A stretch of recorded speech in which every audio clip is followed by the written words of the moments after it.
జీవ సాంకేతిక శాస్త్రం. జీవ సాంకేతిక శాస్త్రం అంటే జీవులను ఉపయోగించి మనకు మానవ మనుగడ కోసం, ఆ మానవ సంక్షేమానికి మనుగడకు ఉపయోగకరమైనటువంటి ఉత్పన్నాలను పారిశ్రామికంగా పెద్ద మొత్తంలో ఉత్పత్తి చేసేటువంటి పద్ధతినే జీవ సాంకేతిక శాస్త్రం అంటాం. జీవులు మనకి ఏ రకంగా ఉపయోగపడతాయి మనకు తెలుసు. పాలు పెరుగుగా మారడానికి, అదే రకంగా కిణ్వన ప్రక్రియ జరగడానికి మనకు సూక్ష్మ జీవులు అనేటువంటి తోడ్పడతాయి. ఆ రకంగా మనకు ఏదో ఒక రకంగా జీవ అంశాలు మనకు మానవుల అవసరాల కోసం ఏ రకంగా తోడ్పడతాయి, ఆ ఉపయోగాన్ని ఎక్కువ మొత్తంలో ఉపయోగించుకునేటువంటి పద్ధతిని జీవ సాంకేతిక శాస్త్రము అంటాం.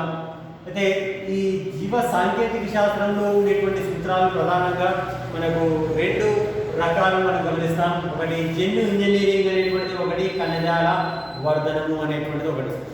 జన్యు ఇంజనీరింగ్ లేదా జెనెటిక్ ఇంజనీరింగ్ అనేదాన్ని మనం గమనిస్తే ఇందులో మనకు డిఎన్ఏ లేదా ఆర్ఎన్ఏ అనేది జన్యు పదార్థాలు చెప్పడం కాబట్టి ఆ జన్యు పదార్థాల్లో రసాయనిక మార్పులు కలిగించి, ఆ రసాయనిక మార్పులు కలిగించడం వల్ల ఏర్పడినటువంటి ఆ జన్యు భాగాల్ని ఏదో ఒక అతిథేయులోనికి చొప్పించి ఆ లక్షణాన్ని కొత్త పునఃసంయోజకమైనటువంటి డిఎన్ఏ వల్ల లాభాన్ని పొందేటువంటిదే మన ఇక్కడ జన్యు ఇంజనీరింగ్ అంటాం.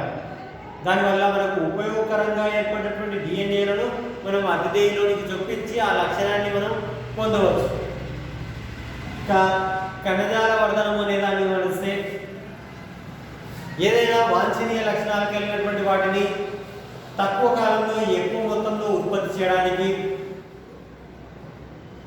వ్యాక్సిన్లను లేదా ఎంజైమ్లను లేదా సూక్ష్మజీవ నాశకాలను ఎక్కువ మొత్తంలో తయారు చేయడానికి ఉపయోగపడేటువంటిదే కణజాల వర్ధనము అంటున్నాం. కణజాల వర్ధనము అంటే ఒక కణాన్ని వినియోగించుకొని మనకు ఆ పూర్తి మొక్కగా అభివృద్ధి పరిచేదాన్ని మనం కణజాల వర్ధనము అన్నారు. కానీ ఇందులో మనకేంటంటే ఒక కణం వాంఛనీయ లక్షణం కలిగినటువంటి కణం నుంచి వాటి మొత్తం పూర్తి దేహాన్ని ఉత్పత్తి చేసేటువంటి ప్రక్రియ మనకు దేంట్లో సూక్ష్మజీవనాశకాలను ఉత్పత్తి చేయడంలో కానీ, వ్యాక్సిన్లు కానీ, ఎంజైమ్లను కానీ ఉత్పత్తి చేయడం లోపల మనకు ఉపయోగపడుతుందని చెప్పుకోవచ్చు. ఇకపోతే మనకు ఈ లెసన్ లోపల మనకు జన్యు ఇంజనీరింగ్ లేదా జెనెటిక్ ఇంజనీరింగ్ అనేటువంటిది ఏ రకంగా జరుగుతుంది అనే దాన్ని గమనిస్తాం. అంటే జన్యు ఇంజనీరింగ్ అనేదాన్ని మనకు లేదా పునఃసంయోజక డిఎన్ఏ అతిథేయులోనికి చొప్పించబడడం వల్ల పునఃసంయోజక డిఎన్ఏ అంటే మార్పు చెందించబడినటువంటి డిఎన్ఏగా మనకు ఏర్పడుతుంది. ఆ లక్షణం ఉపయోగకరంగా ఉన్నప్పుడు దాన్ని వాడుకుంటాం. దాన్ని మనకు ఏదైనా ఒక లక్షణం వాంఛనీయ లక్షణం కలిగినటువంటి డిఎన్ఏ ఉంది అంటే దాన్ని ఒక ప్రత్యేకమైనటువంటి రెస్ట్రిక్షన్ ఎంజైమ్ల సహాయంతో వాటిని ఛేదన జరిపినప్పుడు అవి అతుక్కునేటువంటి కోణాలను ఏర్పరుస్తాయి. అదే రెస్ట్రిక్షన్ ఎంజైమ్ను తీసుకొని మనకు ఏదైతే అతిథేయులోనికి చొప్పించాలో ఆ అతిథేయులోనికి చొప్పించబడేటువంటి ప్లాస్మిడ్ ఏదైతే ఉందో ఆ ప్లాస్మిడ్ అంటే ఇది ఒక వాహకం. ప్లాస్మిడ్ని వాహకంగా వాడి ఆ ప్లాస్మిడ్ని కూడా అదే రెస్ట్రిక్షన్ ఎంజైమ్తో ఛేదన జరిపించి ఈ ప్లాస్మిడ్తో ఈ వాంఛనీయ లక్షణం కలిగినటువంటి డిఎన్ఏను అతికించిన తర్వాత ప్లాస్మిడ్ని అతిథేయులోనికి చొప్పించడం వల్ల ఆ అతిథేయు లోపల మార్పు ఏ లక్షణాన్ని కలిగి ఉన్నటువంటి డిఎన్ఏ ఇక్కడ ఉంటుందో ఆ లక్షణము ఆ అతిథేయు లోపల ప్రదర్శింపజేసేటువంటి పద్ధతే.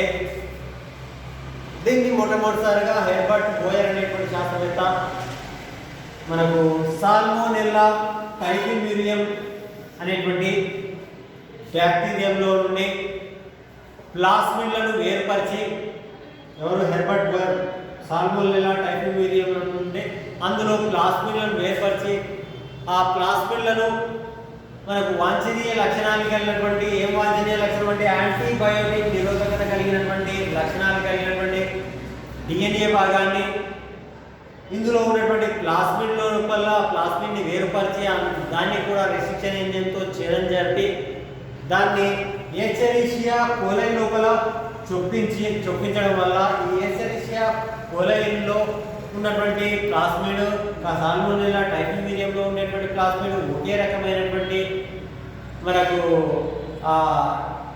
డిఎన్ఏ భాగం విస్తరించి ఉండడం వల్ల అవి తమ డిఎన్ఏలుగా భావించి వాటి యొక్క సంఖ్యని వృద్ధి చేసుకొని ఆ డిఎన్ఏలు రెట్టింపు అవ్వడాన్ని గమనించడం జరిగింది. దానివల్ల మనకు వాంఛనీయ లక్షణాలు కలిగినటువంటి డిఎన్ఏ భాగాలను మనకు ప్లాస్మిడ్ల ద్వారా ఎలాంటి అతిథేయునికి చొప్పించవచ్చు అని మనకు జెనెటిక్ ఇంజనీరింగ్ విధానం లోపల నిరూపించడం జరిగింది.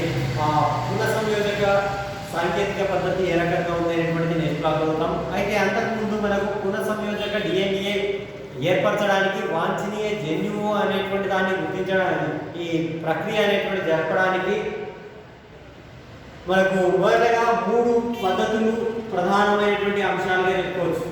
ఒకటి, మనకు వాంఛనీయమైనటువంటి డిఎన్ఏను గుర్తించాలి. వాంఛనీయ డిఎన్ఏ లేదా జన్యువుని గుర్తించాలి. ఆ గుర్తించిన డిఎన్ఏను మనకు అతిథేయునికి చొప్పించాలి.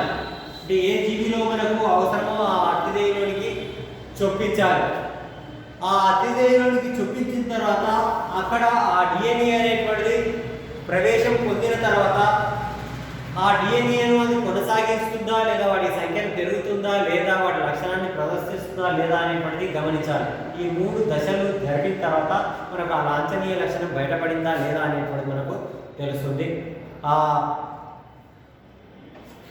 డిఎన్ఏను గుర్తించడం, అతిథేయునికి ఏ రకంగా చొప్పిస్తాం, అదే రకంగా ఆ వాంఛనీయ లక్షణాలు ఉన్నాయా లేదా ఏ రకంగా గుర్తిస్తాం అనేది నెక్స్ట్ చూద్దాం.